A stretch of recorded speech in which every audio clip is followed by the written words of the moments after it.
네, 서울 구로울의 윤건영입니다.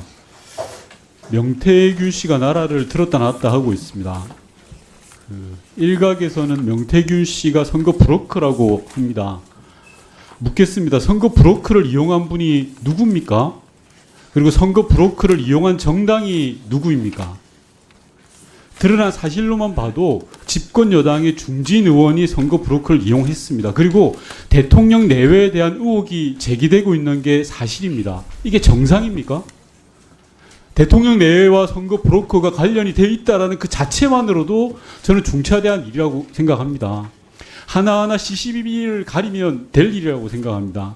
대통령실이 한 달 만에 해명이라고 내놓았는데 선거 브로커의 몇 마디의 거짓 해명이 돼버렸습니다.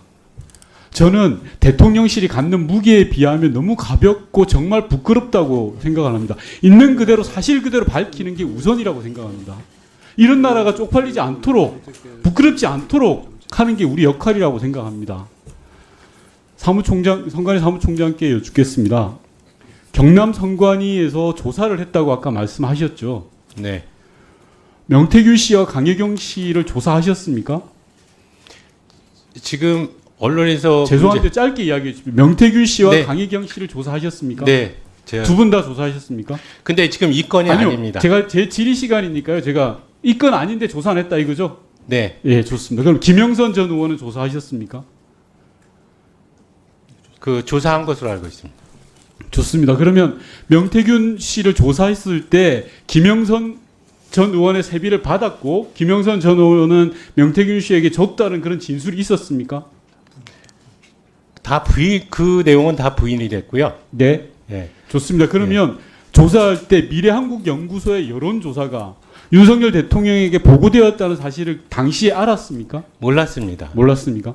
좋습니다. 그리고 또 김영선 전 의원의 선거 비용 보전 비용으로 지급된 정치 자금이 사실상 대선 후보를 위한 여론조사에 쓰였다는 사실을 알았습니까? 조사하실 때? 그때 몰랐습니다. 몰랐죠? 자, 그러면 제가 역으로 여쭤보겠습니다. 경남 선관위가 제대로 조사만 했더라도 이런 일은 없었습니다. 명태균 씨에 의해서 대한민국이 쥐락펴락하는 이런 꼴썽사나운 일은 없었을 겁니다. 죄송합니다. 집권 여당이 말씀하시는 선거 브로커에 의해서 대한민국이 이렇게 시끄럽지는 않았을 겁니다. 예. 죄송합니다. 잠시 제 질의 시간인데요. 네. 답변을 하실 때 답변하시면 될 것 같습니다. 네. 조금 전에 총장님께서 말씀하셨습니다. PPT 봐주시면요. 당시에 조사되지 않은 부분이 몇 가지가 있다고 하셨습니다. 오늘 많은 의원님들이 질의하신 부분인데요. 회계 보고가 되지 않은 여론조사는 불법이죠, 총장님. 회계 보고가 되지 않은 여론조사가 불법입니까, 합법입니까? 지금 이 취지가 이제 아니, 제가 여론조사 묻는 거에 답변하시면 됩니다. 저는 명태균 씨 거는 물은 것도 아니고 언론 원칙 그 자체를 물은 겁니다. 그러니까 그게 좀 다르다는 얘기입니다. 회계 보고가 되지 않은 여론조사라는 그 개념이 네. 선거 비용에 사용되는 그런 좋습니다. 부분이냐 아니냐가 또 거기 문제가 총장님 돼서요. 됐습니다. 자, 사회를 초과한 여론조사는 신고 대상이죠. 네. 맞습니다. 다음 넘어가 주십시오. 여론조사를 받는데 회계 보고에 누락됐다. 이게 가능한 일입니까? 총장님? 4회 이상, 제가 쭉 말씀드렸습니다. 4회 이상의 여론조사를 했고 그걸 보고 받았는데 회계 보고에 누락돼 있다. 가능한 일입니까? 그러니까 여론조사를 의뢰한 사람이 누구냐에 따른 좋습니다. 부분이 있어서 그렇게 좋습니다. 다음 말씀드렸습니다. 넘어가 주십시오. PPT. 명태균 씨가 청구서를 들고 올라갔다는 게 3월 20일입니다. 3월 20일 언론 보도에 의하면 명태균 씨 본인이 이야기를 하고 있고 증인도 있습니다. 20대 대통령 선거 회계보고 기간이 4월 18일인 건 총장님 알고 계시죠? 자, 그렇다면 회계보고 기간 전에 그 사실을 알았다면 즉 조사 당시에서는 몰랐더라도 신고 의무가 있습니까 없습니까 총장님? 그 사실관계가 좀 아니요, 애매해서 제가 묻는 거에 답변하시면 됩니다. 네. 3월 28일 날 어떤 사람이 선거 브로커가 와서 3억 6천 당신 때문에 돈을 썼어요라고 이야기했어요. 그러면 그 사실을 나중에 알았더라도 조사 돌릴 때는 몰랐더라도 그 사실을 당시 3월 28일 알았다면 신고의 의무가 있습니까 없습니까? 본인이 지금 선거 비용으로 쓴 비용이 아니기 때문에 아니요, 제가 묻는 거에 답변을 하셔야죠. 네. 여론조사를 수십 차례 했는데 그게 돈이 든 게 3억 6천 정도가 들었다라고 네. 청구서를 가지고 왔어요. 그러면 그 사실을 보고받은 후보자는 그 즉시 이런 상황에 대해서는 신고를 해야 되는 거잖아요. 왜냐하면 자기가 조금 전에 PPT에서 보여드린 것처럼 4번 이상 그 결과를 보고받았기 때문에 신고 의무가 당연히 있는 거죠, 총장님. 그렇지 않습니까? 그러니까 의뢰를 하지 않고 의뢰를 하는 하지 않았다 상황에서 하더라도 4번 예, 이상 어떤 사람이 개별적으로 지금 총장님 그냥 의역을 하지 마시고요. 있는 그대로에 대한 법 해석을 해주시면 네, 지금 됩니다. 법 해석을 하고 제가 생각하는 법 해석을 지금 하고 있는데 총장님이 부담스러울 줄 압니다. 하지만 제가 알기로는 조사 당시에 몰랐다 하더라도 그 사실을 본인이 보고받은 내용이 있는 사실을 확인했다면 그 즉시 신고 의무가 발생하는 겁니다. 그러니까 만약에요 정당이 회계 보고를 누락하게 되면 뭐 이런 일은 일어나지 않았으면 합니다만 국민의힘이 보조금을 반환해야 되는 그런 상황입니다. 맞죠, 총장님? 네, 선거 비용 누락이면 그렇습니다. 네. 제가 말씀드리는 거는요. 앞서 많은 의원님들이 이야기를 하셨습니다. 그리고 국민의힘 여당 의원님들께서도 야 이건 선거 브로커한테 이런 일을 당했는데 뭘 이런 것까지 하냐라는데 실상이 하지 않습니까? 지금 한 20일 한달 가까이 명태균 씨로 인해서 대한민국이 이리 갔다 저리 갔다 중구난방입니다.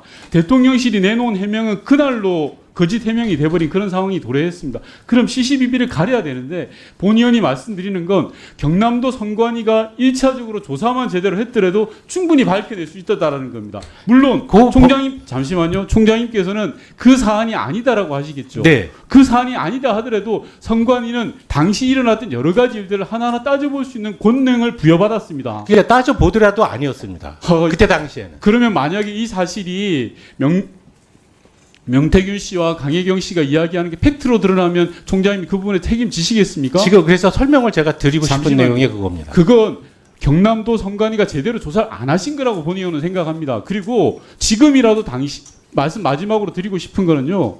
경남도 선관위가 조사를 안 하고 있고 검찰도 조사를 안 하고 있는 게 바로 총장님이 답변하기 어려운 부분입니다. 이런 부분은 중앙선관위가 조사를 해서 검찰에 그 내용을 넘겨야 됩니다. 왜냐하면 선관위는 선거 관련 사무에 대해서 누구보다도 전문적인 지식이 있기 때문에 이 부분을 조사를 해서 빨리 넘기는 게 선관위의 임무라고 생각합니다.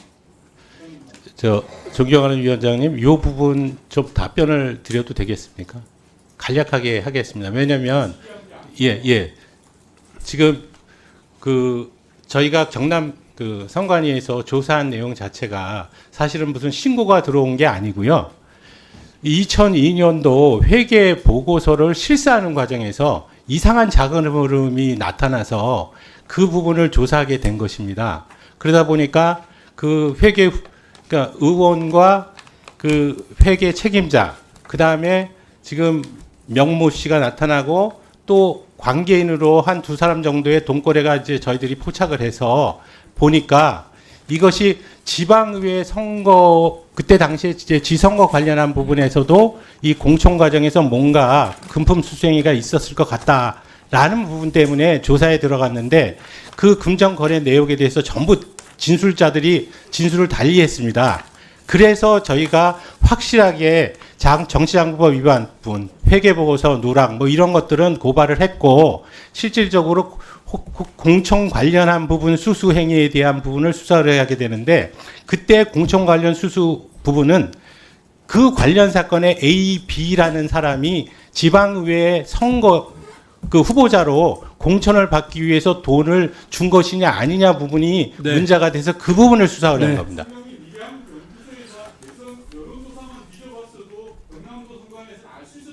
자, 네.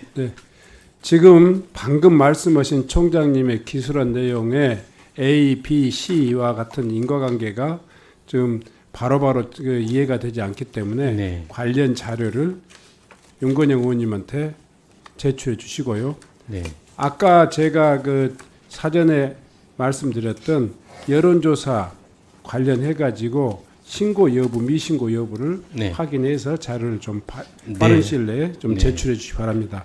만약 윤석열 대통령이 탄핵이 된다면 어디로 돈이 몰리게 될까요? 이런 뉴스들을 보시면서 동시에 부자가 될 수 있다면 믿으실 건가요? 지갑에 단돈 10,000원이라도 있고 시사 정치에 관심이 있으신 분들이라면 지금 당장 돈을 벌 결심을 하셔야 합니다. 정치 뉴스를 꾸준하게 잘 챙겨보는 것만으로도 돈을 벌 기회가 있고 또 이미 큰 돈을 버는 사람들이 있죠. 이 사람들의 차이점은 뉴스를 단순히 뉴스로만 보는 게 아니라 실제로 어떤 종목들에 큰 영향을 미치게 되고 그렇다면 어디에 투자를 해야 돈이 몰리게 되는지 알고 있습니다. 월급만으로는 절대 채울 수 없는 부를 축적하고 있는 것인데요. 얼마 전 한강 작가가 한국인 최초로 노벨상을 받았다는 것을 구독자 여러분들 모두 아는 사실일 겁니다. 이때 부자들은 재빠르게 노벨상 수혜주 종목들을 찾았고 그 결과 예스24라는 종목이 순식간에 2연상을 하며 200% 가까이 오르게 되었죠. 저희 구독자 여러분들은 이미 다들 아시겠지만 이 예스24 종목은 저희가 정확히 어느 가격에 매수해야 하는지